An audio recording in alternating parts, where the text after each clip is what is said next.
IPS अधिकारी आशीष सिंह को नहीं स्पष्टीकरण देले पुलिस महानिर्देशक अरुण षडंगी। आशीष गत जून 3 तारिख ठारू कार्य में जोग देइछंती। गत 17 तारिख रे पुलिस डीसी कैंप ऑफिस रे चलीथिबा आईन संशोधन बैठक रे मध्य से जोग देइथिले। से तांकर ड्यूटी योगदान रिपोर्ट स्पेशल इंटेलिजेंस विंग रे देइछंती। समन्वय अभाव रु चिठीटी हुए तो गृह विभाग को जाई पारि नाही।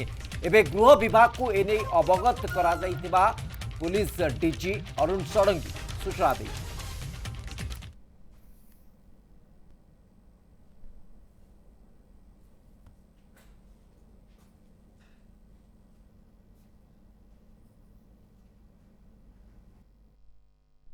आशीष सिंह को सरकार 4 मे रु 2-6 पर्यंत छुट्टी सैंक्शन करते गोटे मासर छुट्टी एवं छुट्टी सरला से 3 जून रु जॉइन कर इंटेलिजेंस डायरेक्टर ऑफिस अच्छी से ऑफिस से काम कर जॉइनिंग रिपोर्ट आमर इंटेलिजेंस डायरेक्टरेट रू आम ऑफिस को आसो एवं यहाँ रूटीन करेस्पंडेंस नॉर्मली आम ऑफिस रू होम डिपार्टमेंट को जाए मो नजर को भी आसेनी से तल स्तर में जाए तो कौन पाई जाइनी मु ताकू देखीदेवी किंतु से 3 जून रु जॉइन कलापर विभिन्न मीटिंग अटेंड कर आपण मैंने समस्ते देखी 17 जून रे जिते ये गोटे आमर न्यू क्रिमिनाल लॉ रे गोटे आमर मीटिंग है सेठी भी से प्रेजेंट थिले आ अन्य मीटिंग भी से अटेंड कर 3 जून से विभिन्न काम तांकर करुछंती।